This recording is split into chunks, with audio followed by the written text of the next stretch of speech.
Good morning from Panhandle Outdoors with Winston Chester. Panhandle Outdoors, your source for fishing, hunting, and information for folks who enjoy the great outdoors.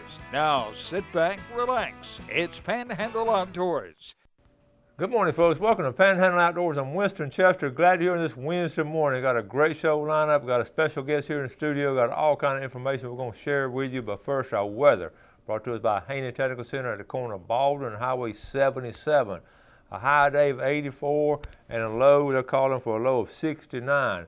But what's interesting is the water temperature. Yesterday we talked about it being 80 degrees. It dropped 2 degrees from last week. Well, today it's 79 degrees. So that's what we've been talking about, that a little bit of a slow drop, and I believe we're at the beginning of it right now. So that's interesting to follow for the rest of the weekend. Now, it looks like rain's getting on out of here a little bit, but we've had a lot of rain. You're going to see by looking at these river readings. Take a look at Apalachicola at Bluntstown. It's reading a 2.6 this morning, and actually the prediction is not going to be a big rise in it, but take a look at the Choctawhatchee over at Caryville. It's going to skyrocket. It's reading a 3.6 right now, but they're looking at Friday getting on over 6 foot by Friday. So it's going to be rising up, and so this weekend may not be as good on the Choctawhatchee as we've had the last several weekends. It's been excellent fishing over on that river. We had some good reports from over there. So just keep an eye on it. We'll talk about it more tomorrow and Friday, especially as we get into the weekend. Take a look at our tide chart brought to us by Kent Forest Lawn Funeral Home and Cemetery.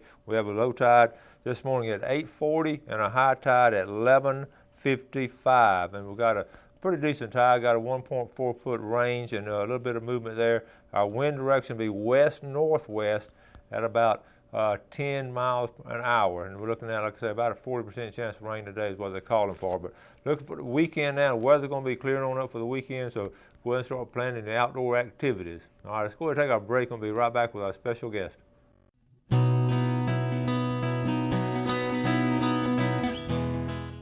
All right, welcome back, and welcome to our special guest, Chris Paxton. Good morning. Good morning.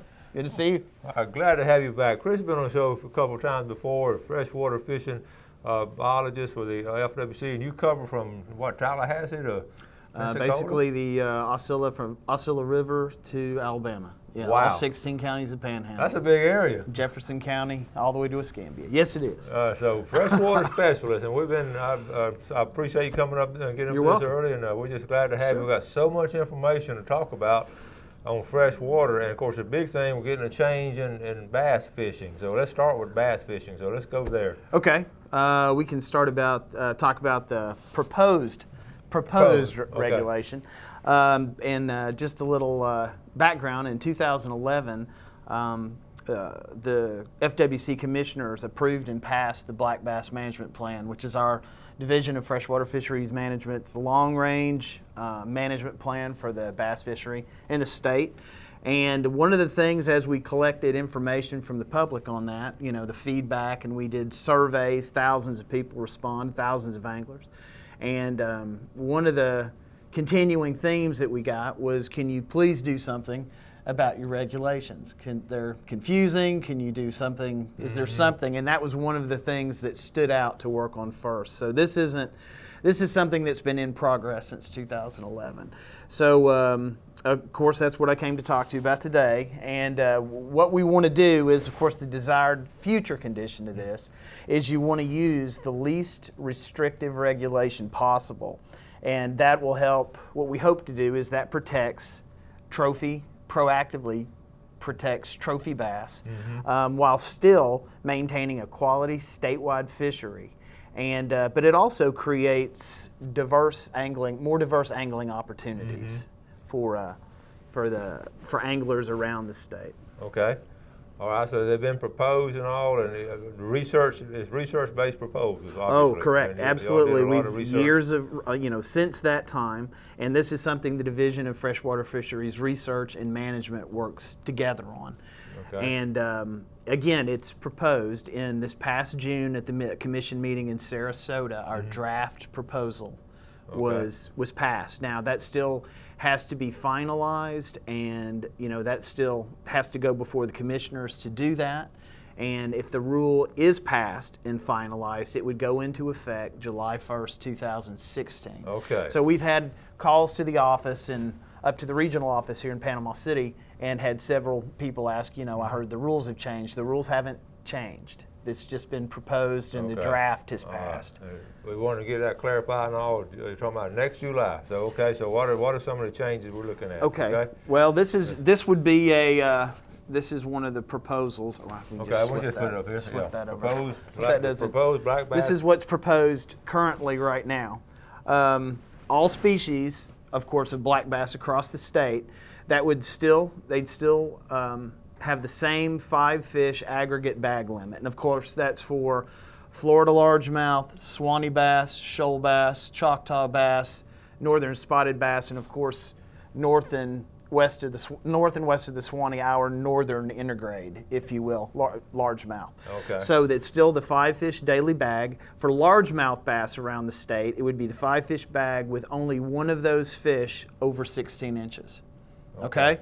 And that's for all largemouth statewide. And as an example of that, here, let me stick that up there. All right. And this is sort of an example of what we're doing here. Okay, that's a good poster there. Here's 2 examples of for largemouth bass. This would be 2 examples of a legal bag. That's 4 fish under and 1 bass over 16, of course, and you could have also 5 bass under 16 inches as well.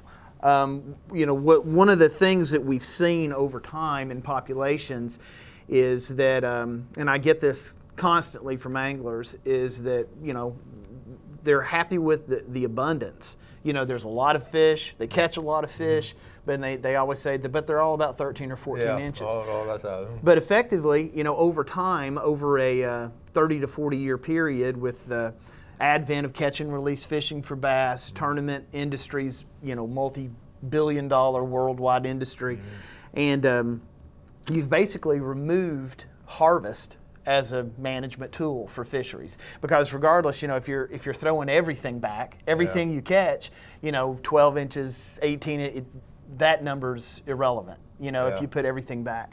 So that's one of the things this we hope does, is help promote harvest of these numerous smaller bass. Again, in Florida, as with all bass, the females in the trophies are the larger fish.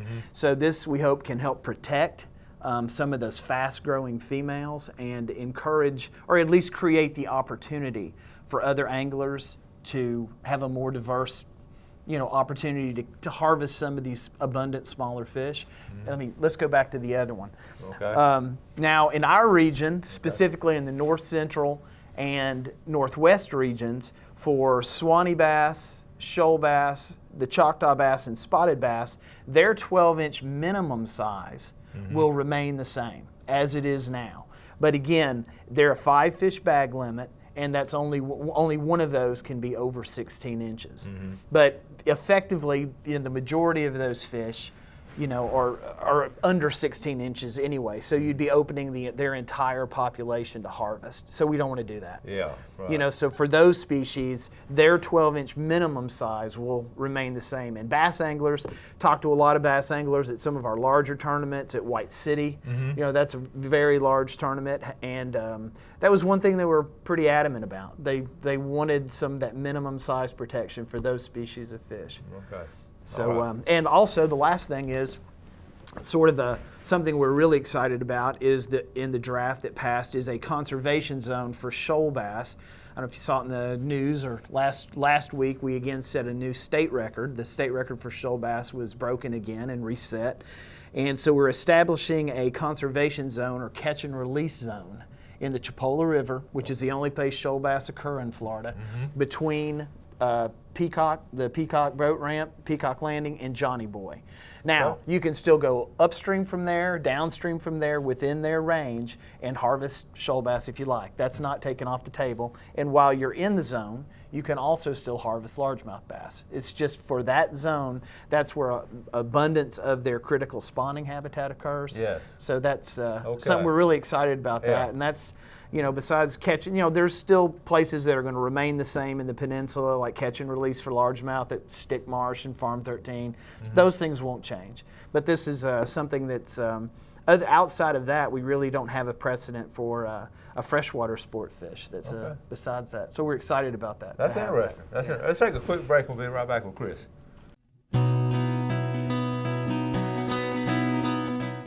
All right, welcome back. Here, Chris Paxton will say special good morning to his father-in-law, Barry Miller, watches the show, and you you didn't get to go scalloping with him this year, did you? No, he always outfishes me anyway. So, okay, listen, let's go this one more time. This proposed regulation, and we're going to go into some other stuff, but just one more time covered, just in briefly, okay? Okay. Again, what is proposed, and this again is we've had a little bit of confusion on that. And calls we've received. This is a draft proposal. That's what was approved this past June in Sarasota at the commission meeting. And on the screen you can see that what's being proposed is the daily 5 fish aggregate bag limit remains the same. What would change is that only one of those fish can be over 16 inches now. Okay, and then in the north central and the northwest portion of the state, basically from the Suwannee north and west and its tributaries, you would have for shoal bass, Choctaw bass, spotted bass, and Suwannee bass. Their 12-inch minimum size would remain. You could it's still a 5 fish aggregate bag in with largemouth, because a lot of those are sympatric, and they occur together. So if you're fishing, if you have say a Suwannee bass and you catch a largemouth, regardless, only one can be over 16. Okay. But the Suwannee, the spotted, the Choctaw, and the shoal, they have to at least be 12. Okay. Okay. Okay, I got it pretty well covered, and we'll keep you posted on it. Remember, that's next July. We're talking about it we'll let you know when it does pass and all. Okay, Sure. So listen, let's talk about your job as a researcher. I know it's fascinating. A lot of times the public, our viewing audience, don't get sort of insight as to some of the things you get to do. I know you get to see some exciting things and some disappointing things. Oh yeah, yeah. I get to hear from the disappointed people too, quite a bit. Yeah. So some of the, of course, my regional study leader and project leader, Katie Woodside, that works here, who's leads most of the field and the field work under her crew and under those her biologists that she supervises. Some of the things that we're doing right now is actively, again, it's still sort of the same thing about looking at some of these regulations that we have on the books. That keeps that time and time again, as you know.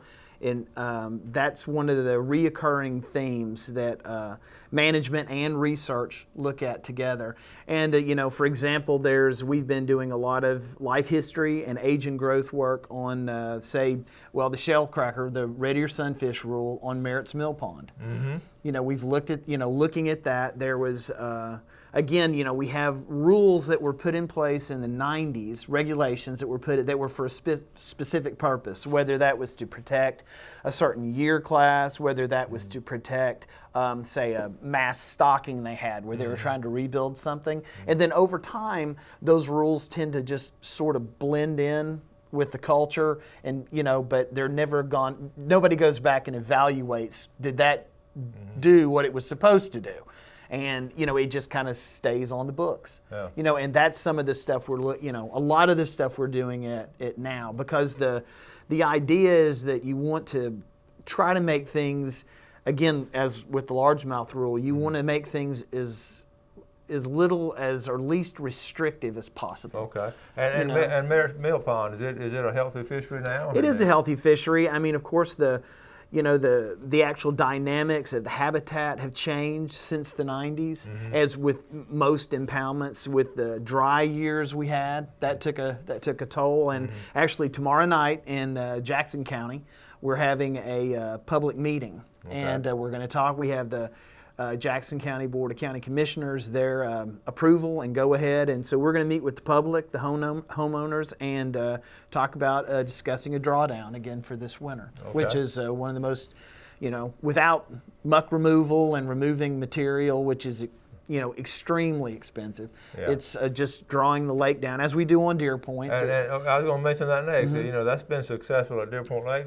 It's one of the, as far as a manager, as a fish manager, your basic tools are regulation, water level, manipulation, and stocking. Those are your big three. Okay. So with impoundments, one of the and I know we're going to get to impoundments in a bit, but one of the things that you can do there, and one of the most inexpensive things, is just fluctuate the water level, which basically mimics an unimpounded river. In the natural river, as it rises, goes out into the floodplain. In the spring, fish spawn the young of the year fish. They can use that nursery area, and then as water recedes through the summer, they move back out, and that's what you're trying to mimic. Yeah, exactly. And hopefully you get some cold weather along the way to kill some of the. That helps. The frost and things like that. That's beneficial. Water's an excellent insulator, as you know, and the water temperature, especially in Merritt's, that's coming from a spring, is going to remain warmer than the air. So you can have the same effect, and actually a more beneficial effect of a drawdown is not getting that one-time frost, but having that long period, say November 1st to 1st of March, that's not doesn't interfere with the spawning season, anything like that. It's usually when recreation is the lowest. And also water consumption and use is the lowest, which we have to work with counties on in the cities. And it gives it a long time. You get that long, cool, drying effect. And that really helps to release that nutrient load from the organic layer and all the decayed plants in that mat of organic material, and that's one of the beneficial things. The frost helps, but it's not the do-all. That's a great point you brought up. That's good information there. Let's take a final break. We'll be right back.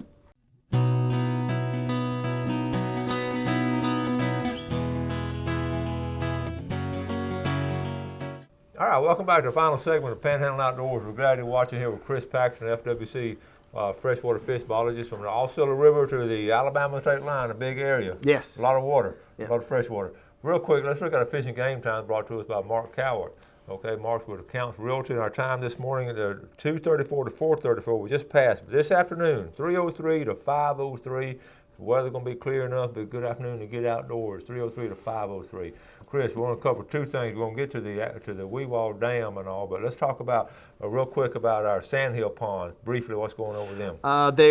We have gone back and surveyed last fall, the spring, and this again in the spring we restocked gap, porter, and rattlesnake. With a mix of a brim, a bluegill, a red ear, shellcracker mix, and also black crappie. This coming spring we'll restock with largemouth. You stocked the spring before, of course, with your, just that by convention. We're looking at the other lakes. They're holding water. They look very well. They're doing very well. And we've had numerous requests about, hey, you guys going to restock? So we've gotten the first part of that. That's good stuff. Going down. So that's really good stuff. We're excited about that. I like that too. So okay, let's go down to Weewall. We had the dam down there, Dead Lakes Dam and all, and it was put up there for a purpose, and then they took it down in what we think 83. I think. So before that. Yeah. What's been the result? You tell us. From that. Well, as anything with impounded waters, even as Deer Point was in the early after it was impounded in the 60s, water levels will stabilize. You have basically that hard bottom habitat, and fisheries, especially your brim fisheries, shellcracker, things like that, they just explode. And they'll be, just off the chart incredible for, up to a decade or longer. And then slowly, as the river carries sediment load down over that, it begins to bury that preferred habitat. You see your bed sizes decreasing, fishing drops, you'll see nuisance plants growing more as that organic layer builds. In Dead Lake's case, it had gotten to a point where they were only finding about 19 species, and that was mudfish, gar, gizzard shad, a lot of your undesirable, and very few sport fish. After the dam was removed, a fellow biologist of mine that I've worked with named Michael Hill did a 10-year study, and he found that 10 years post that, they used rotenone, they used electrofishing, primacord back in the old days, and they had documented within a 10-year period that species diversity had increased almost to 50 species. Wow. Now, a biologist that I worked with in 2003 and 2004 here Chris Hickey, who's now a bass biologist for Kentucky, we followed up on that study at another 10-year interval, and we found approximately 60 species of fish. Now, Wow. so that included some of our state-listed and federally listed blue nose shiner, some of the gray fin, some of the very unique species we have to Northwest Florida that require very specific habitats for spawning. So that's a very good indication that over time, Yeah. a river system, if it's allowed to sort of rise and fall and flush itself, blows that stuff, which is what it's supposed to do. Yeah. Over time. Now you get the, it's uncontrolled, it's unimpounded. You get the flooding effects and Yeah. all the other stuff you get with It's the back natural to river. natural. Exactly. And we just reflect Exactly. natural. Exactly. That's really good. Got about 2 minutes left here. Just in briefly now, we were talking about dead lakes and all, but let's run over to Choctahatchee River. Everything in pretty good shape over that Pretty way? good shape. We're over there. We're continuing, of course, in the Choctahatchee and West. We're excited about this, the new bass we found the year before, the Choctaw bass. Yes. And it's I guess its formal description will be Florida's recognizing it as its own unique species of bass. Okay. So we're very excited to see that once formalized in the journals of fisheries and to have it recognized, across the, to join the other black bass species. So that's pretty exciting stuff. Okay, I've got a lot of people do fly fishing on the show and all, and we're getting in the fall fishing, and of course the mayfly hatch is over and all. But what do you like to do yourself? What kind of fishing do you like to do when you get a chance to go fishing? You're gonna get me fired, are you? No. Right now, I like to chase some of those redfish around up in West Bay. Good for you. Good for you. That's interesting and all. So Don't tell anyone I said that. So overall, we'll wrap it up real quick. Our freshwater fishery is in pretty healthy shape here in the Florida Panhandle. Yeah. As a biologist, you feel good about that. I sure do. We appreciate all the work you do and all the research that you share with our viewers and all. You're welcome. Thank you for having me. And I appreciate you getting up this early. Now you got to go back to work, haven't you? Yeah. Now go face the phone calls. Okay, Chris Paxton, FWC biologist, and you're out here at the Deer Point Lake office. So That's right. off and on, That's right. But you do a lot of field work. Okay, well, thanks for coming on. You bet. Anytime. All right, buddy. All right, folks, always thank y'all for watching Panhandle Outdoors. Do something good for your fellow man today. You have a great day, and God bless. Thanks for joining us for Panhandle Outdoors with Winston Chester. Panhandle Outdoors features hunting, fishing, and other activities and information to help you enjoy the great outdoors. Join us next time for Panhandle Outdoors.